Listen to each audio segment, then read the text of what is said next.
Fala pessoal, sejam bem-vindos, começando mais um vídeo com muitas informações importantes. Mas antes, eu peço para que você se inscreva no canal, deixe o seu like e compartilhe o vídeo com o máximo de pessoas. Giro na tela e notícias a seguir.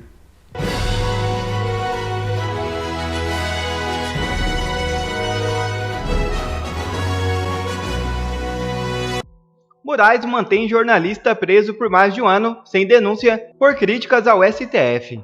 É isso mesmo. De 60 anos do Espírito Santo foi preso e ficou mais de um ano preso, olha só, sob o argumento de disseminar fake news atentatórias ao Estado Democrático de Direito.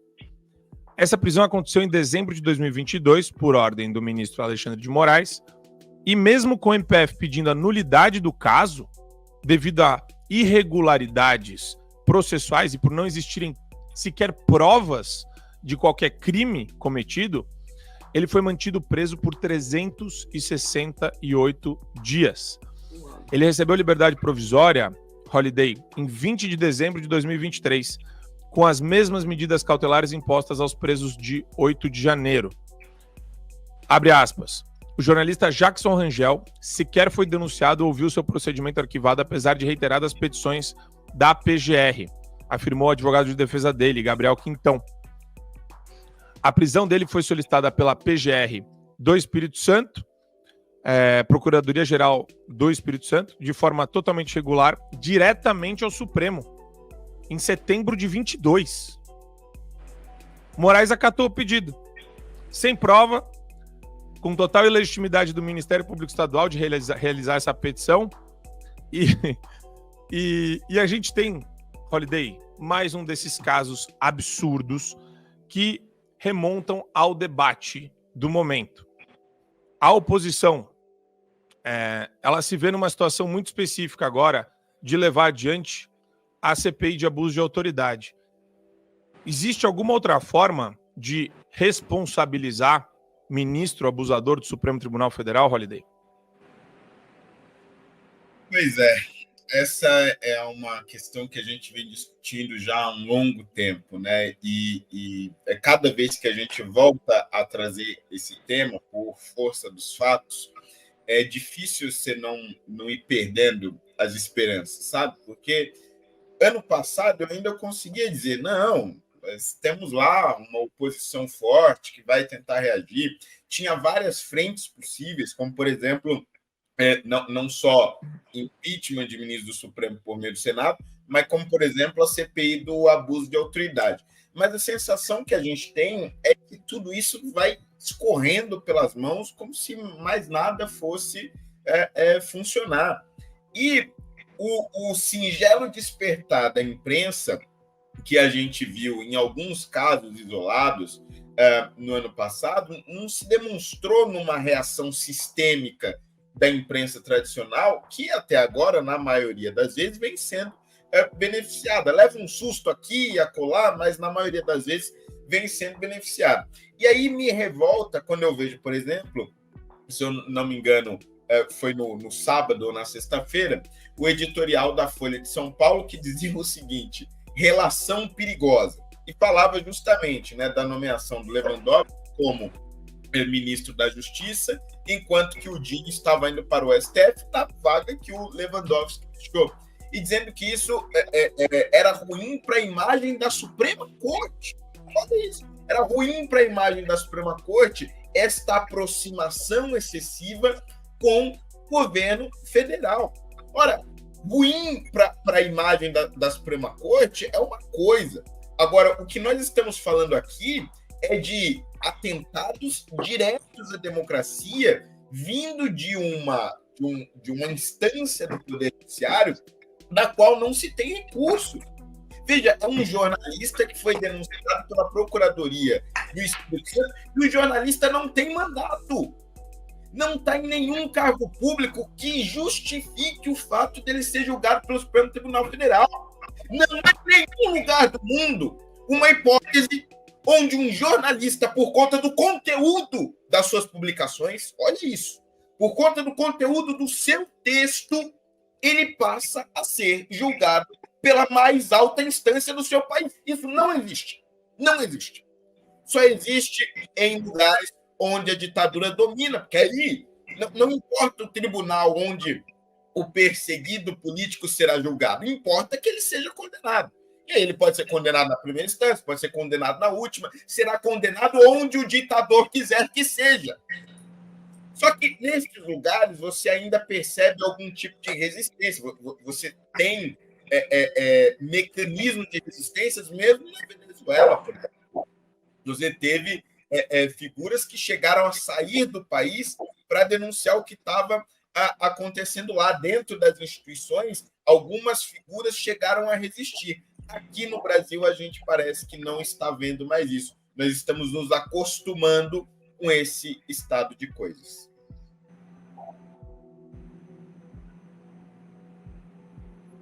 Sem som, Marco Antônio. Desculpa. Eu acho impressionante, Adriles, a respeito dessa questão que o Holiday colocou, que, assim, isso não era para ser controverso em lugar nenhum do mundo. Jornalista pode ser o cara mais doido varrido, pode ser o cara mais conspiracionista da face da Terra. O cara tem a prerrogativa de pegar o microfone e falar. Até o cara mais conspiracionista que existe nunca imaginaria que a gente estaria sujeito a um regime tão fechado, tão globalista, tão maluco, cheio de conexões absurdas que nem a gente tem visto da Mindate com a Globo, com o Judiciário, com o TSE, com o Supremo Tribunal Federal. E mesmo assim, a prerrogativa do jornalismo é essa, é fazer questões incômodas, é denunciar os poderosos. Então, essa é mais uma que vai para a ficha corrida do Alexandre de Moraes, Adriles?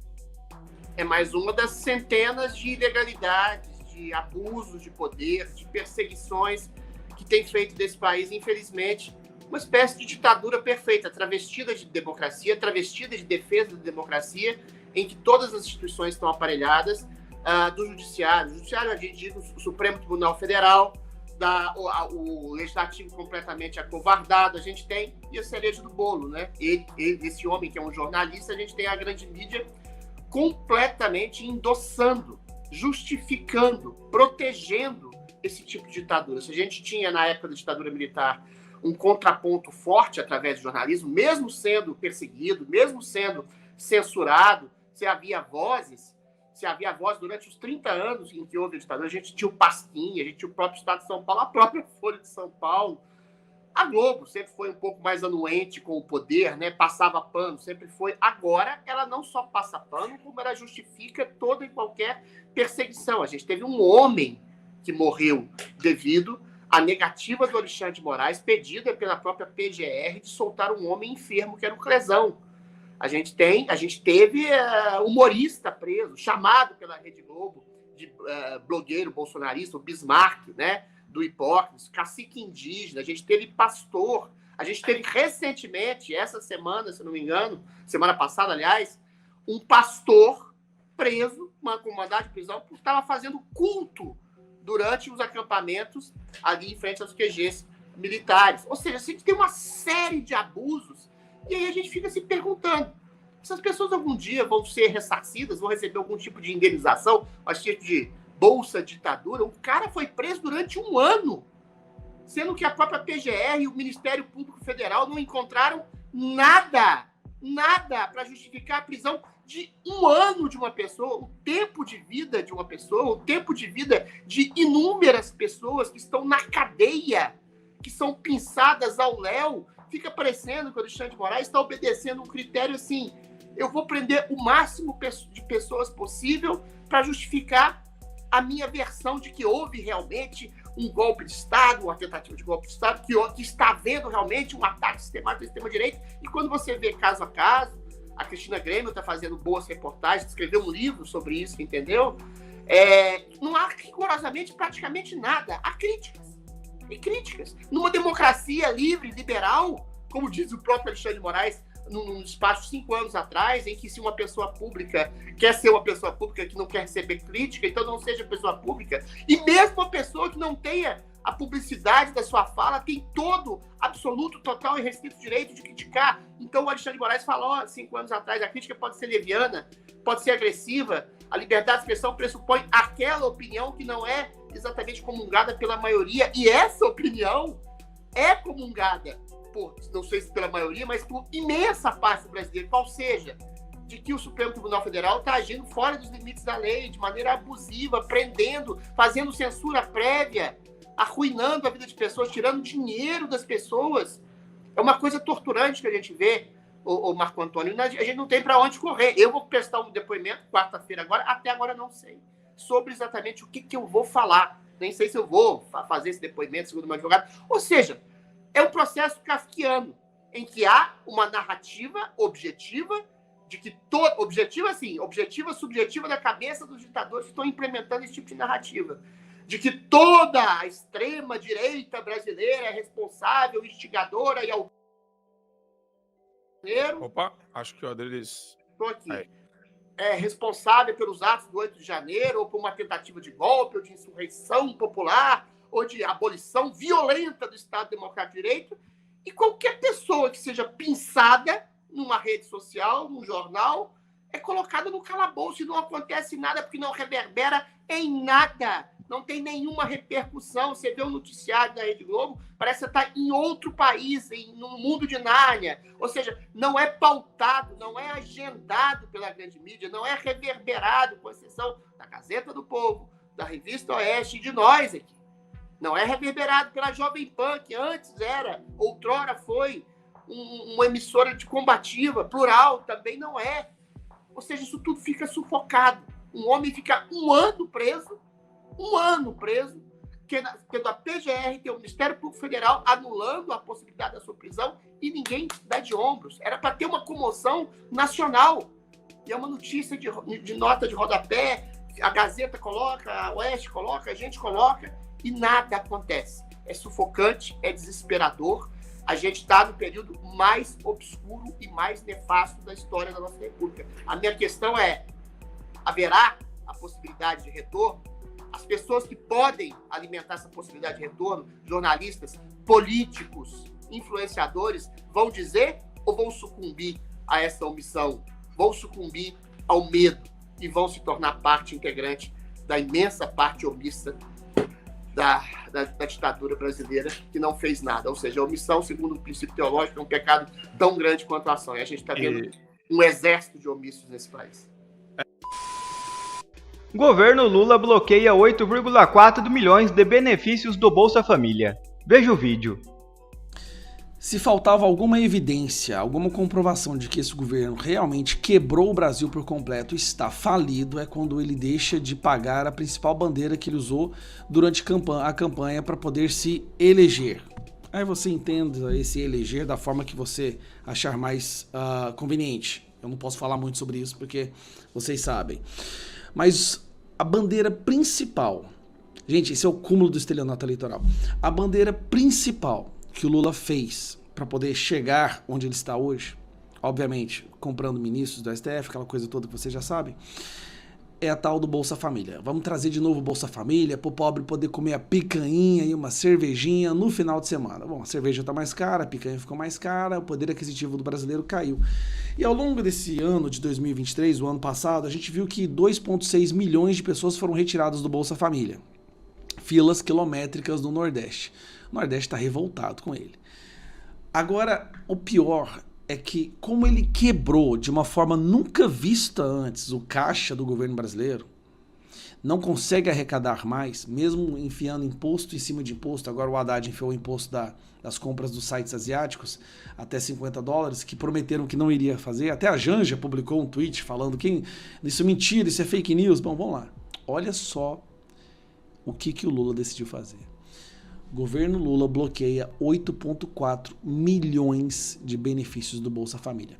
8,4 milhões de pessoas foram retiradas do Bolsa Família, que na verdade é o auxílio emergencial de R$600 que o Bolsonaro criou. Cortes foram feitos em 2023 e correspondem a 40% do total de famílias atualmente cadastradas no programa. Preste atenção. Lula acabou de retirar 40% das pessoas que recebiam Bolsa Família. Aquelas pessoas que justamente são as de baixa instrução, Bom, vocês já sabem, a classe D, aquela classe que não acompanha as informações pelas redes sociais, se informa apenas pelo Jornal Nacional e acaba tendendo a votar mais para a esquerda e para o Lula, achando que com o Lula era melhor. Esse pessoal deve estar indo hoje dormir tão arrependido, mas assim, tão arrependido. Para boa parte dessas pessoas, o Bolsa Família era a única renda deles. Mas aí vem a pior parte. Lula ganhou apenas em uma região do Brasil, que é a região Nordeste. Lembre-se disso, só uma. E a maioria das pessoas que foram retiradas do Bolsa Família é do Nordeste. Vamos dar uma olhada aqui, ó. Os números de benefícios bloqueados correspondem a 40% do total de famílias atualmente cadastradas no programa em todo o país. 21 milhões, ou seja, tem 21 milhões de pessoas, 10% do povo brasileiro está no Bolsa Família. Ele acabou de tirar 40% disso. O Nordeste e o Sudeste têm o maior número de beneficiários, 9,4 milhões e 6,2 milhões, respectivamente. A maioria dos cortes ocorreu também nessas regiões. No Nordeste foram cancelados 3,8, ou seja, praticamente metade dos cortes feitos. Metade, 45%, foi no Nordeste. O Nordeste perdeu uma das únicas fontes de renda que fazia o dinheiro girar lá, já que todos os governantes são de esquerda e destruíram a iniciativa privada ao longo dos últimos 40 anos. O Nordeste é extremamente difícil de gerar emprego. Agora, cara, isso aí é terrível. Em um ano ele conseguiu destruir a renda de pessoas que sobreviviam com o auxílio emergencial, o Auxílio Brasil, que o Bolsonaro tinha criado de R$600. Ele foi lá e retirou. Lógico, ele não vai falar que ele está fazendo isso porque ele quebrou e eles não têm dinheiro no caixa mais. Ele está alegando que houve algumas inconsistências com as informações no sistema, mas é mentira. Esse governo não tem mais dinheiro.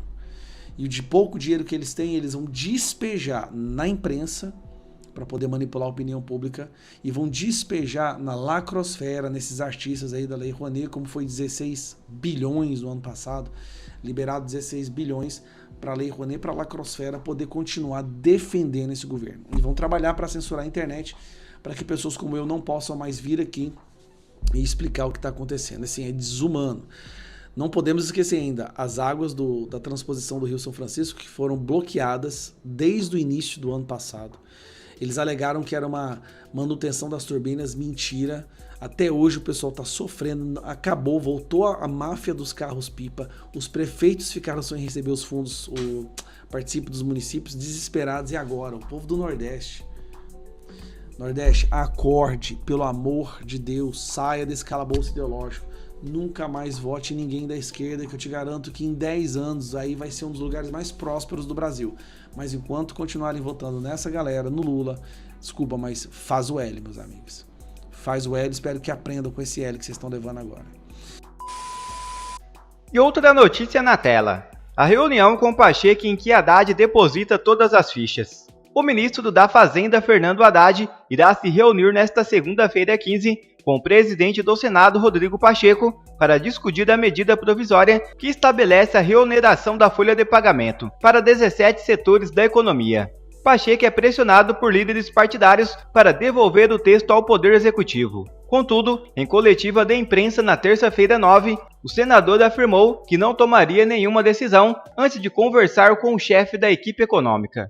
A medida provisória foi editada pelo governo após a promulgação da Lei 14.784 de 2023, que prorroga a desoneração da folha salarial para 17 setores da economia para até o final de 2027. A legislação foi publicada após o Congresso derrubar o veto do presidente Lula ao projeto original. Depois do envio da MP ao Congresso, Pacheco afirmou que havia a necessidade de análise técnica da proposta. Proposta pelo ministro Fernando Haddad, a MP limita a desoneração para aumentar a arrecadação e alcançar a meta de zerar o déficit fiscal em 2024. Outra notícia já na tela. PGR solicita e STF abre inquérito contra Sérgio Moro. É isso mesmo. Após pedidos da Polícia Federal e da Procuradoria-Geral da República, o ministro do Supremo Tribunal Federal, Dias Toffoli, determinou a abertura de inquérito na corte contra Sérgio Moro e procuradores que atuaram num acordo de delação premiada considerado o embrião da Lava Jato. Procurado, o ex-juiz disse desconhecer a decisão e reafirmou que não houve qualquer irregularidade no processo. Trata-se do caso relatado ao STF por um ex-deputado estadual paranaense. Tony Garcia, personagem que no início dos anos 2000 foi uma figura proeminente na política local. Tony Garcia afirmou um acordo de delação premiada com Moro, quando o ex-juiz ainda era chefe da 13ª Vara Federal. O trato previa que ele funcionasse como uma espécie de grampo ambulante para obter provas contra integrantes do Poder Judiciário e do Tribunal de Contas do Estado, entre outras autoridades com foro de prerrogativas de função, que estavam fora da alçada da Justiça Federal. Todo o acordo consta nos autos que permanecerão por quase 2 décadas debaixo do mais absoluto sigilo da 13ª Vara de Curitiba. Ele só chegou ao STF quando o juiz Eduardo Apio, hoje já afastado da vara, teve conhecimento de seu conteúdo. Gravações mostram que o próprio Moro telefonava ao seu réu, dando instruções sobre o processo. Para a PF, há indícios de que a colaboração premiada foi desvirtuada de forma a funcionar como um instrumento de chantagem e de manipulação probatória. Tanto a PF quanto a PGR pediram nominalmente a inclusão de Moro, sua mulher Rosângela Moro e de procuradores que atuaram no acordo de Tony e na Lava Jato como investigados. Toffoli autorizou a abertura do inquérito e de diligências pedidas pela PGR no dia 19 de dezembro. A decisão está sob sigilo. Quer ver mais vídeos como esse? Então inscreva-se agora mesmo no canal, deixe o seu like e compartilhe esse vídeo com o máximo de pessoas. Assim você vai estar me ajudando demais. Fico por aqui, um forte abraço e que Deus abençoe a todos. Brasil acima de tudo e Deus acima de todos.